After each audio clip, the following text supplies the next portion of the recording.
From James Bond to the Fast and the Furious. We'll be covering all those, except for Star Trek. It's missing. But anyway, we'll review the theatrical films and the streaming delights you care about most. This week, we're going to do a musical.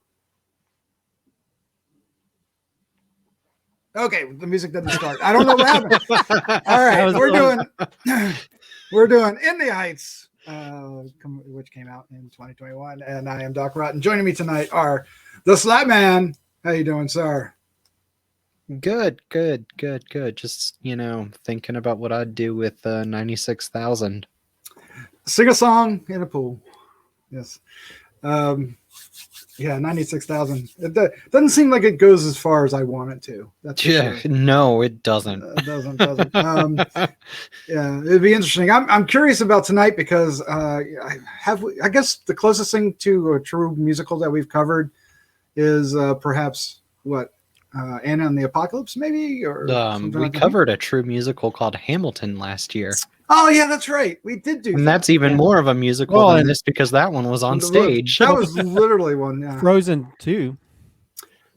We've done it. All right. Well, I'm in my place. You're just blocking it out of your mind. I did. It's like, and you even loved both of those movies, actually. Ironically, I love musicals as much as I love horror films. I love musicals. All right. Also joining us, of course, is award-winning filmmaker Christopher G. Moore. Do you love musicals too, sir? Yeah, I was in a musical when I was in high school, Little Shop of Horrors. So yeah, I love. Oh my gosh, that's awesome! I played the dentist as well, so got to play Orange Scrivello DDS.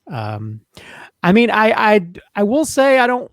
A lot of some musicals I don't like. I do like specific ones, but like I hate Phantom of the Opera musical. I hate that. But I do like a good horror musical. But yeah, I loved Hamilton. So I'm sort of like, I like those musicals that have a different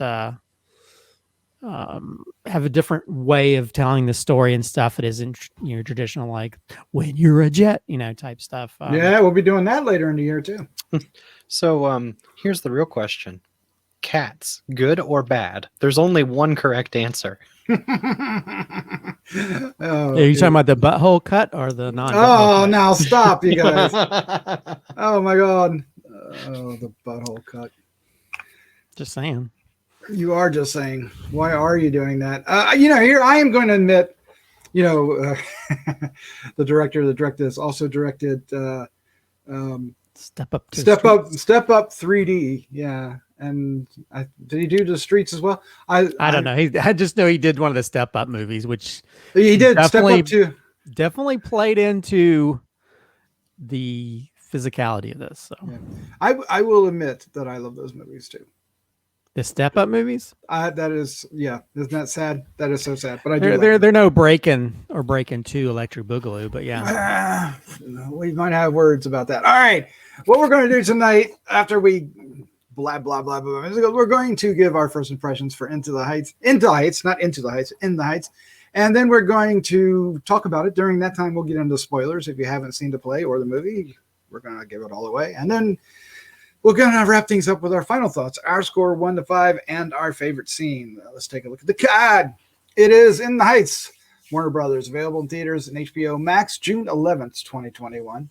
Directed by John M. Chu, written by Chiara Allegria.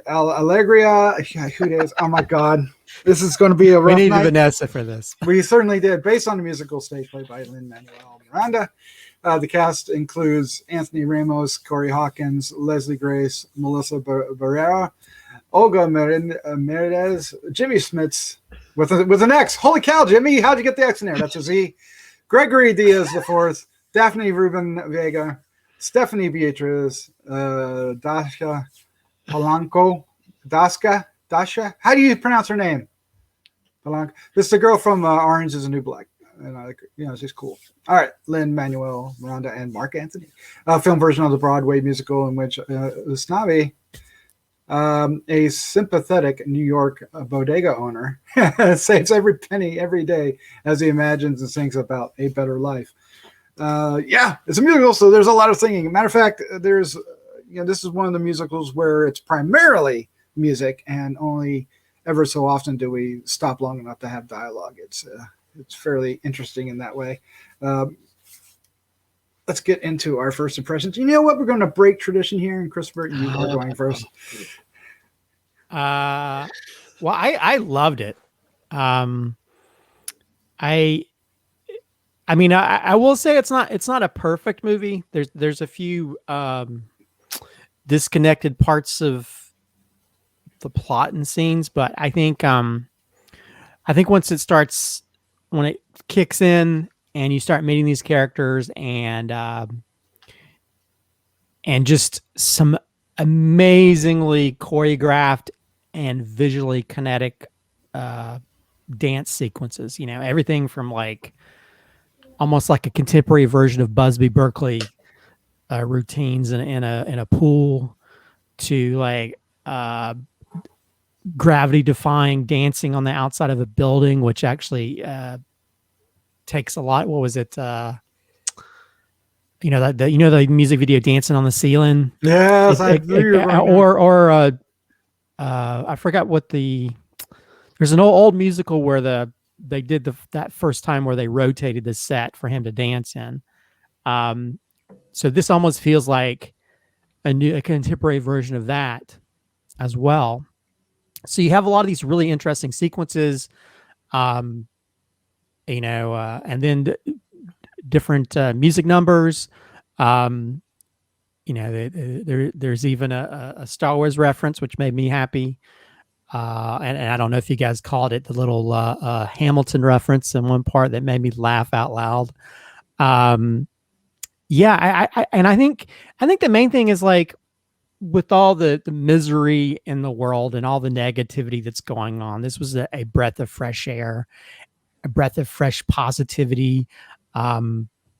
It's sort of like, it has this really interesting story that sort of dives into, culture, dives into, community, to family, to love. It has all these different elements and all these different storylines that come together and really just tell a really fun, beautiful story that had me very teary-eyed in parts. I was, maybe it's just the big romantic in me, but the way it ends just brought tears to my eyes. It's a very beautiful story. I kind of wish that I'd seen it on Broadway.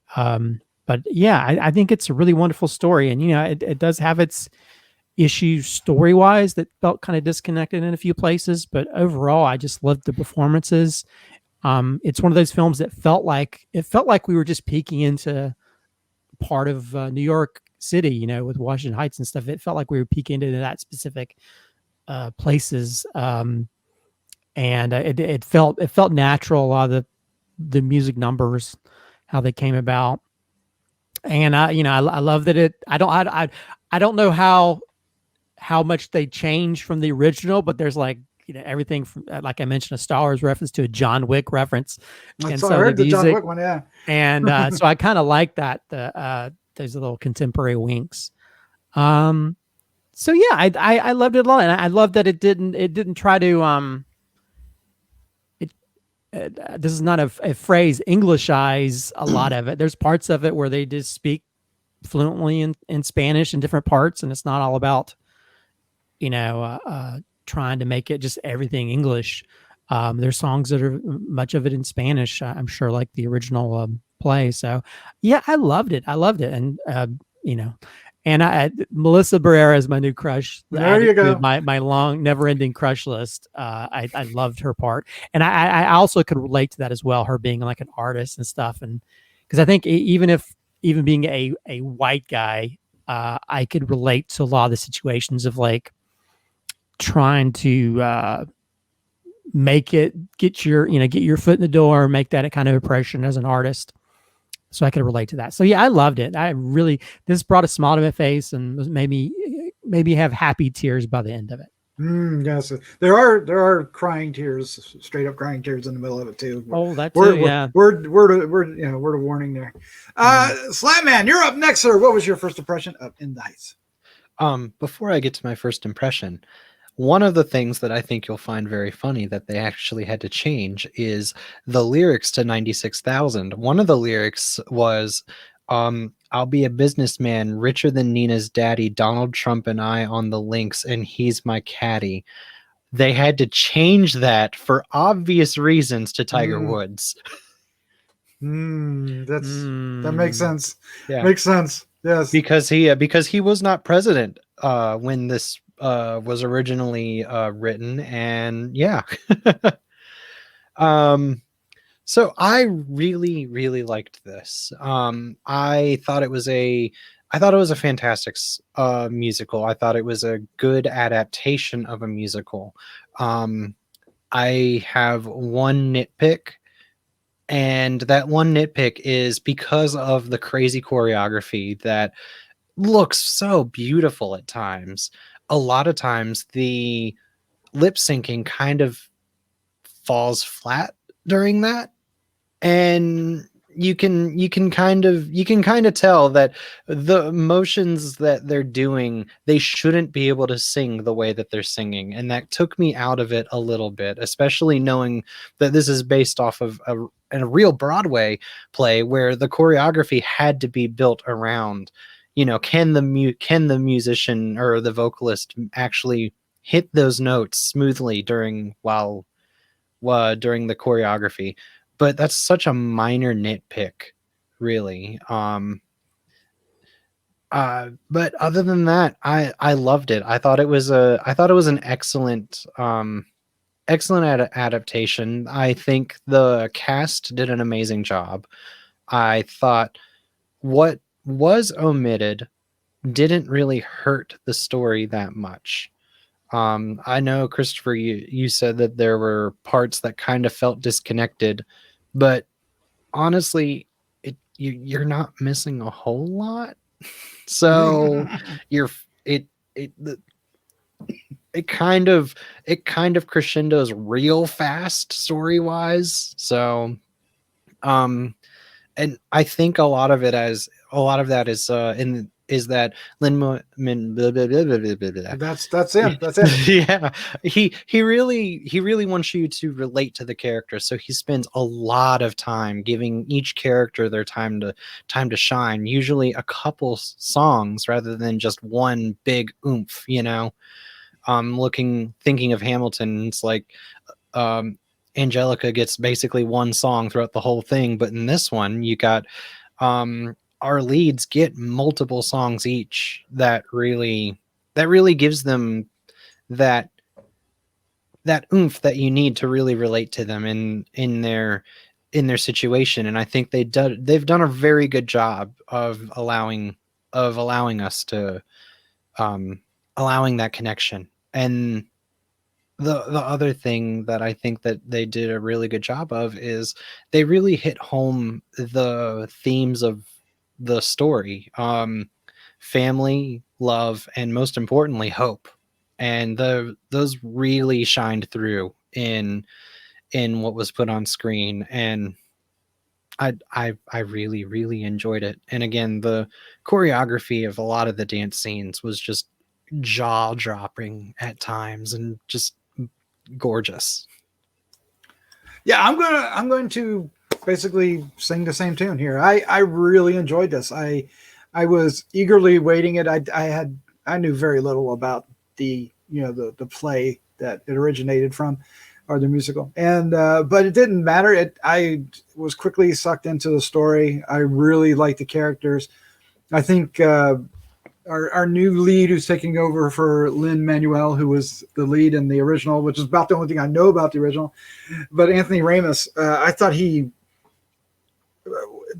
was a star in this. Really was. I mean, the camera loves him, and I thought he did a great job. I really felt for his character. I felt when, his awkwardness around others, his, the pain of a loss, and, the conflict between, do I leave, do I stay? Because there is what's interesting, there's no villain in this movie. It's the conflict is life, is choices you make, and everybody's making a choice in this film. And there is no wrong choice. really, but there's choices that basically support some of the themes that the movie is going for, like family and optimism and just realizing your dreams and hopes, and that really works there. Even though small spoilers, some dreams aren't achieved, but it's because they aren't achieved that other dreams are. And so that, there's that interesting aspect to it. And then, of course, the songs are great. They're very much, if you liked the songs in Hamilton, you're going to like these. They're very much in the same ballpark. Everybody does a great job. All the cast, Jimmy Smits might be my favorite, but that's my age, maybe. Showing up, but I really related to him. Again, might be my age, but at the same time, really the one character that I felt the most invested in was toward the end was actually the young kid that was trying to figure out how to make it in America. I'm getting his name here, but Sonny, played by Gregory Diaz the Fourth. I really started to like that character, and that character is pivotal in a couple of our other characters' decisions and what they do. And I really liked how that was woven in. And the more it did that, the more I enjoyed it. I think I was experiencing possibly the same thing you guys were talking about at the beginning, because I felt a little disinterested in the first act, maybe. I mean, it was interesting enough because the music's there and the character, you're getting into the characters and stuff, but I wasn't really drawn in probably until somewhere in the second act. And then, but once I was drawn in, there was no going back. And by the end of it, I was a mess. This movie got me. I think what we call it, all the feels, right? I can't do the hip things, but anyway, I was all choked up, big lumps in my throat. I'm like, why am I all crying about this movie? So yeah, I liked it. And that Gregory Diaz was in, I was right. He was in Vampires versus Brooklyn. Yeah, that we did a few years or so back on. The whole time I'm watching, I was like, I've seen this guy somewhere before, and it's like, oh, he's from Vampires versus Brooklyn. I think he's great in this. Yeah, he's great in this. I think. Go ahead. Oh, yeah, I was just going to agree. He's excellent. Yeah, he's wonderful. I mean, just his character, how he's, he's younger, but he's always trying to help out, how's it pronounced? Usnavi or Usnavi? Or Navi? Usnavi? But I think I love the film, but I think the one thing where I felt kind of disconnected was there's a scene where he goes dancing with Vanessa, and he makes these kind of decisions and they seem kind of weird, which I think it maybe has a lot to do with him just being socially awkward. But then I think when they kind of lose contact during the blackout, mm-hmm. and then they cut the next time they're together and they don't discuss any of that. So it's like, I felt like there should have been some kind of conversation or something to where like now they're okay with each other, So I know that there's a sort of a death that happens at some point between that, but I know for some reason it felt kind of disconnected where they needed a little bit more information in between there. And I think that's the only problem. I think that's the problem sometimes with musicals is like you're so focused on these big musical numbers that convey emotion or convey some kind of information about the character.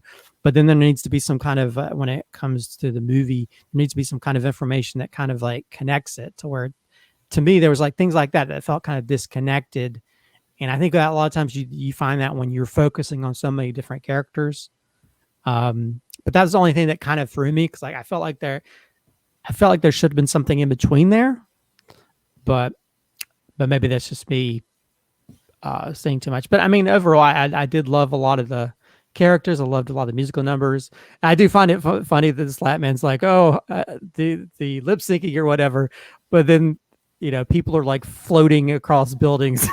And that's realistic. But I I'm just cracking on you. But yeah, I loved all the characters. I think Jimmy Smits is great as the dad, that dad character, and yeah, there's just some really wonderful moments in there. I love the I love the scene that happens in the hairdresser, the salon when they have the wigs in the back. Oh yeah, they're like changing and looking. Which I don't know if they did that in the musical on Broadway, but I just love that, the interaction of that. Just things like that just really added so much. And for me, the pool stuff, just the whole time I'm thinking, as a filmmaker, I'm like, this makes my head hurt, because there's so much that it has to, like, you have to sort of choreograph and coordinate to make that all play out.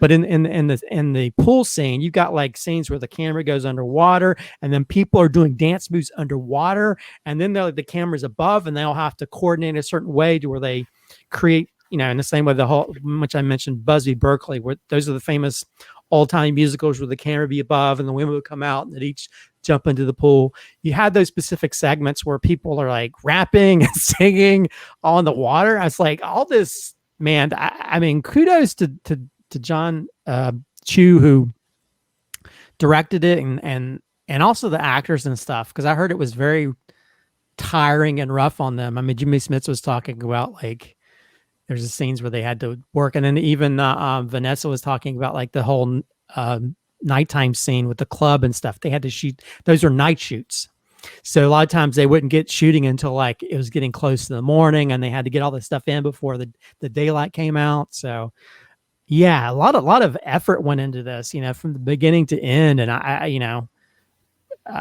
this is a really true achievement, and it makes me excited to see if, like, we'll get to see more musical stuff like this, even though it didn't do as well as what they hoped at the box office. But, yeah, I'd be curious to find out what they come up with, why that is. Is it, because at the same time, A Quiet Place 2 is the first one to break 100 million, domestic. So since the beginning of the pandemic, so it's, I think HBOMax has a lot to do with it. It possibly, but I'm not entirely sure. Well, that didn't affect The Conjuring 3, so right. I mean, it may just be, I don't know. It may just be the psychology of the audiences at the moment. Well, at the same time, this is not. It's just sort of a niche film. I mean, a lot of people don't like musicals, even they say they might have seen Hamilton, but I think a lot of people, watched it because it was on Disney Plus, yeah, I don't know. It is a type of, and it'll be interesting to see how West Side Story, when it's released, how that's going to do, because what was that? I don't like West Side Story. It's one of the few musicals, like how you don't like how you don't like Phantom of the Opera. I just don't like West Side Story. I'm not either. I'm more interested in seeing what Spielberg does with it. But I at the same time, yeah, I like non-traditional stuff. I mean, that's the reason I liked Hamilton, because it's sort of, I don't like history stuff, but if you can take history and put a spin on it, like there's a musical coming out soon called what's it called, Nine, or I think it's called Nine or something, but it's like, it's all the wives of like Anne Boleyn, all the wives of Henry V, I think. And they do it like it's the Spice Girls. They're almost like a girl group. Oh my gosh. And it's like pop music, but it's telling the historical story of that, and I'm like, I'll see that. Yeah, there's a Britney musical coming out soon that's going to hit DC soon, that hopefully will go to Broadway, that I want to see. But I like non-traditional stuff, like Little Shop of Horrors. I like Sweeney Todd. I mean, yeah, Sweeney Todd, yeah. I like more horror type stuff, but I do like it when it's more, I don't like traditional musical stuff in general, but I will say, I don't know, in the Heights, Hamilton, I'm going to take my shot. I know certain songs in the Heights. I couldn't tell you one song lyric I remember. I can tell you that 96,000 is by far the most popular song. If you go to Spotify and you look at the amount of songs, like the amount of plays that it has for the original Broadway recording, 96,000 has like 1.7 million like total plays. Everything else is like 600,000 or less. That makes sense. More than that Rent song. It's all about the number of songs, huh? Yeah, speaking of the Rent, there's a musical about the guy that did the Rent. That's directed by Lynn. Directed by Lynn as well. Yes. That's his directorial debut. So, right, which is coming to Netflix, and I'm excited about that. That looks interesting. Lin-Manuel Miranda. I want to say one last thing before we give our final thoughts, and that's I want to shout out to Olga Merdez. I am not going to pronounce it right. I apologize, but she plays Abuela. I guess she's the aunt, the grandma or the aunt. Abuela means grandmother in Spanish. Oh, does it? Okay. And she was absolutely fantastic. I think she reprised her role from the stage. Did she? I have to vet that, but I think I read somewhere that she did. Well, she was absolutely fantastic and pivotal to the thing. From the even the moment where she goes in just to get the the stuff embroidered to the big scene. She is just absolutely. She received fantastic. A Tony Award nomination for, but yeah, she did originate the role in Heights. So nice, and you can tell that. She was amazing. She was in Orange Is the New Black too. And a lot of that stuff in the subway was supposedly shot in a real subway. So she was talking about how, because I think they did a thing on YouTube where they asked everybody, "What's your most exhausting moment?" Actually, Lin-Manuel Miranda had asked them, like, "What's your most tiring moment?" And she talked about shooting that whole sequence. She's like, it was like 100-something degrees, and the subway and doing all that kind of stuff. But yeah, she was wonderful. And I mean, I guess this is like spoilerish, but I mean, we're in spoiler territory. Okay. We are. Oh man, I'm getting teary-eyed just thinking about when she's looking over at her her what she considers her family. Heartbreaking. Yeah. Heartbreaking. And it lingers on that because you can feel the emotion that she's, when they talked about she's childless and so her family, those people in the Washington Heights. And so just seeing that, I think, was such a wonderfully created moment that definitely breaks your heart. Yeah, but I'd also argue that she has this look of peace, of this look of this is my family. It may not be blood, but this is my family, and look at how happy they are, and look at these amazing people that I've had around me. So you can really see that in her performance as well. And incredibly strong, and that number is strong too, and the visuals too, where the people like combine into one single line.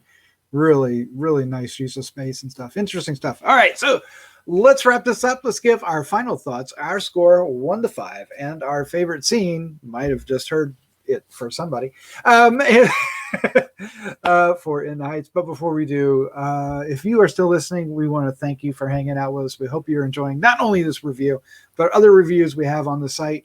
On Heroes and Droids, we are covering both Loki and Star Wars The Bad Batch, which are running on Disney Plus, and we're going to be covering a lot of new films coming out in the summer and fall. It's rather daunting. I don't know how we're actually going to do it. It's going to be some heated discussions about which ones we actually choose. I have a feeling coming up because we can't do them all, but we probably want to.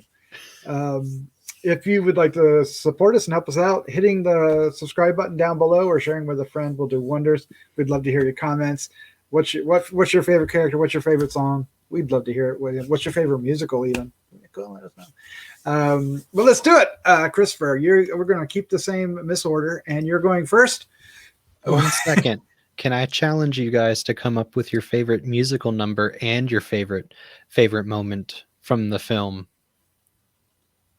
Yes. What if it's the same? That's fine too. Yes. Yes. Because I have two. I have separate, so I'm being greedy. Okay. No, that's actually a good idea. Do a musical number and a scene, which could end up being a part of a musical number. But go ahead, sir. Yeah, I really loved In the Heights. You can definitely tell that the main guy and his part, Anthony Ramos's part, you can definitely tell that was a Lin-Manuel Miranda part. Yes.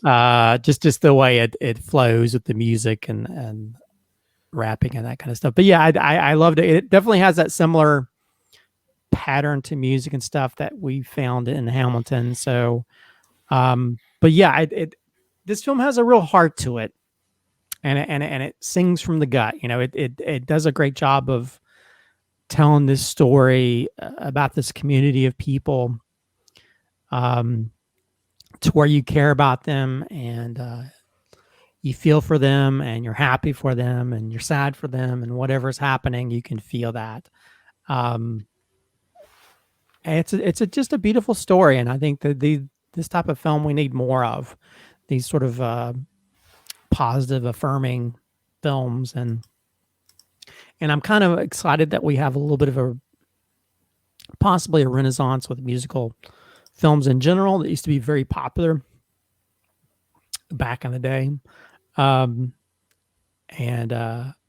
also just I'd love to see more diverse casts like this in films, musical films. So yeah, I love this. I think my only issue is just a little bit disconnection, which you can find that sometimes in musical films, but overall a really wonderful film that made me smile and laugh and cry, and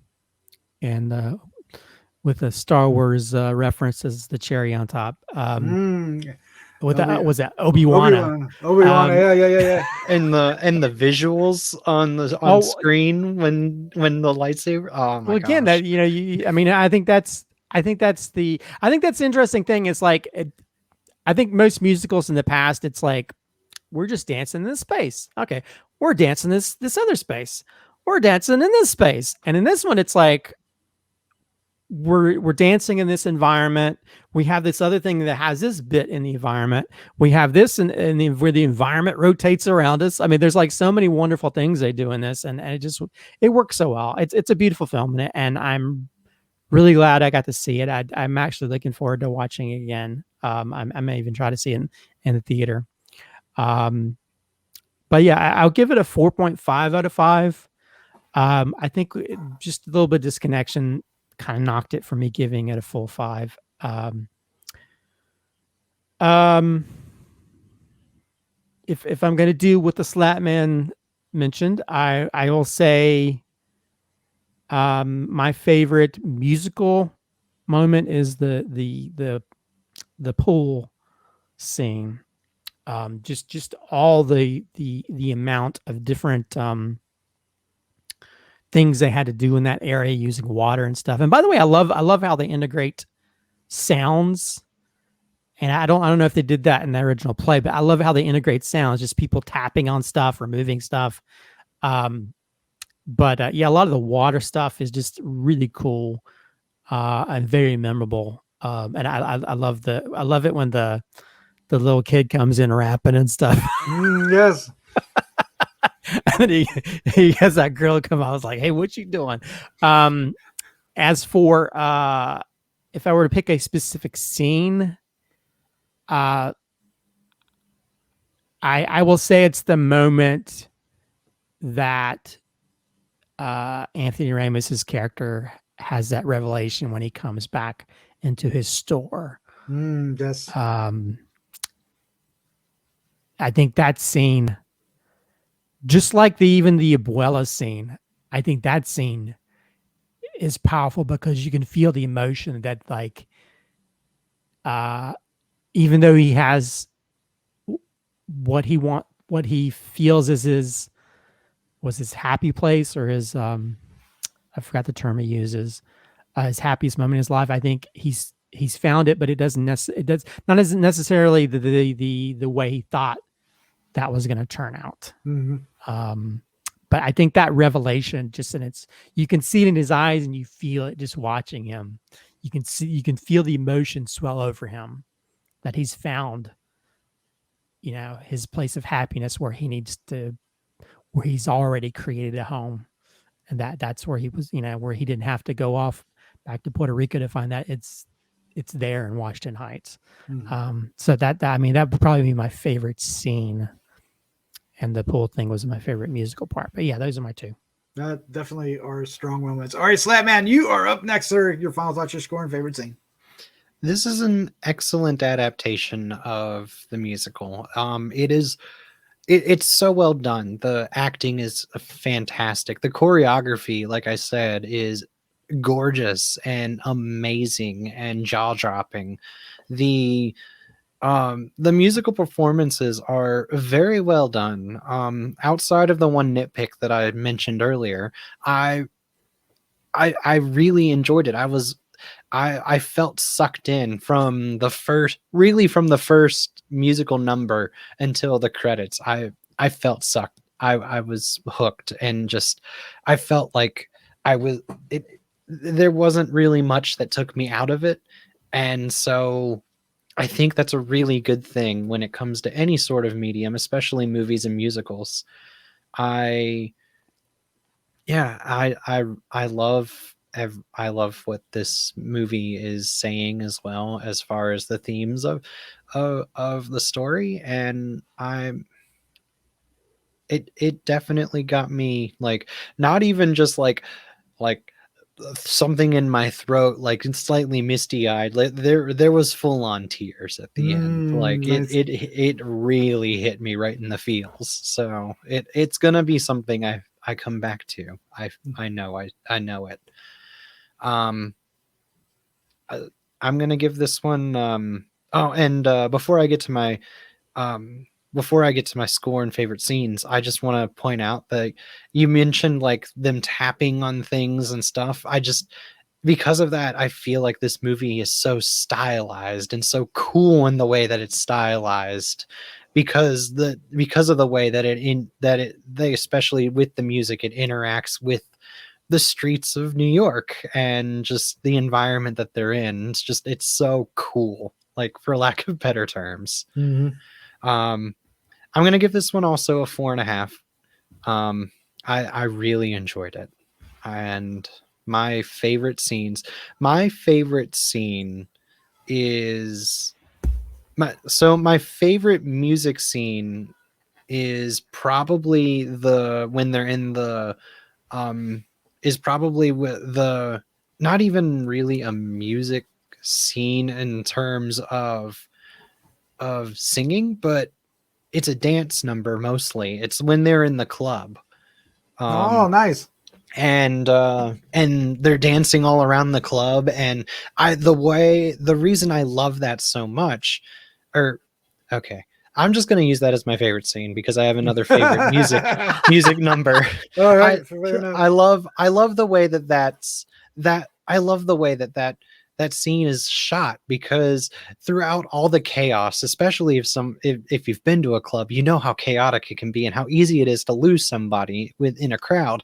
They did such a good job of shooting that and choreographing all the dance numbers to where you knew where our two leads were the entire time, and you could almost feel that they could see each other from the entire time, no matter if Vanessa was dancing with someone else, or if Usnavi was being a jerk or an idiot and trying to go get a drinks when Vanessa just wants to dance with them. And it's just that whole scene, I felt like it was so well done. And then when it breaks into the whole dance number of everybody in the club just going around and dancing and just weaving in and out of each other, I thought it was really cool, and just it just screams style and cool.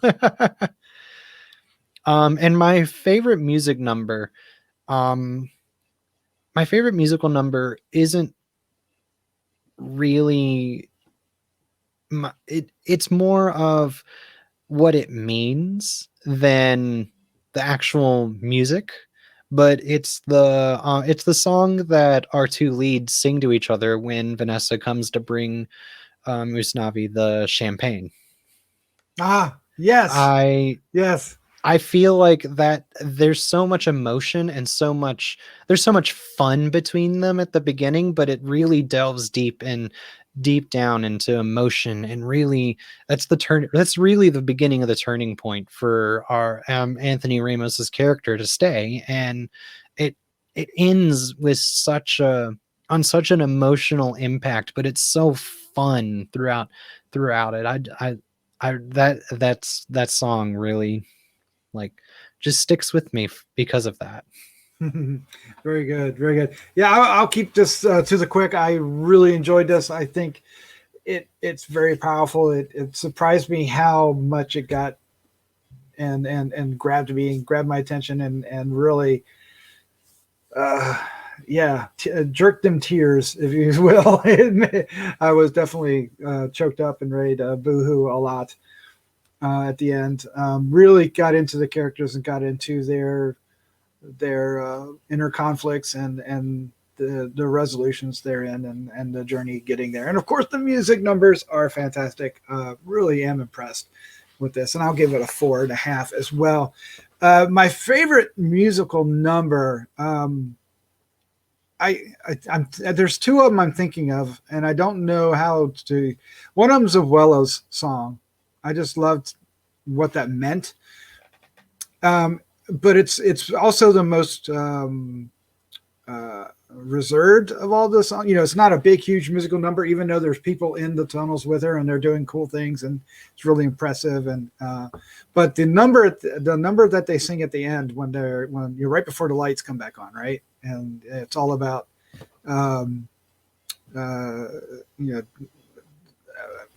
we're a group of people. We're going to have fun. It doesn't matter that we don't have electricity. We're still going to light up the place, right? So, and the whole block gets in there and has a great time, and all the characters come in one by one and do their little numbers, and it really is fun. And I think it's supposed to be like the showstopper at the end. Am I right? And it feels that way. Although I think 96, like you said, 9600 is a little bit more of a memorable song about midway through, or 96,000, excuse me.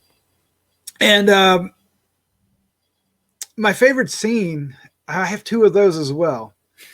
And since we haven't mentioned, well, the one that really is my favorite scene, and it's back to Abuela, is when she's in there and she's, Christopher, you mentioned it, and she's lying in bed and looking at her family and all the feels, and what's going on. It's choking me up now thinking about it. But another one that also choked me up was Jimmy Smits going to his daughter, "This is the moment where you do better than me." And that's where I'm going to leave it right there. Or I'm going to cry right now. You're on screen. Happy thoughts. Happy thoughts. Happy thoughts. Obi-Wan. Kittens.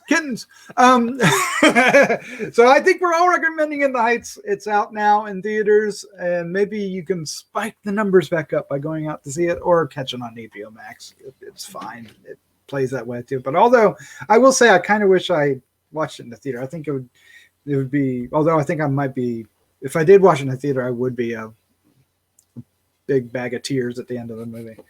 Wouldn't be able to hold back.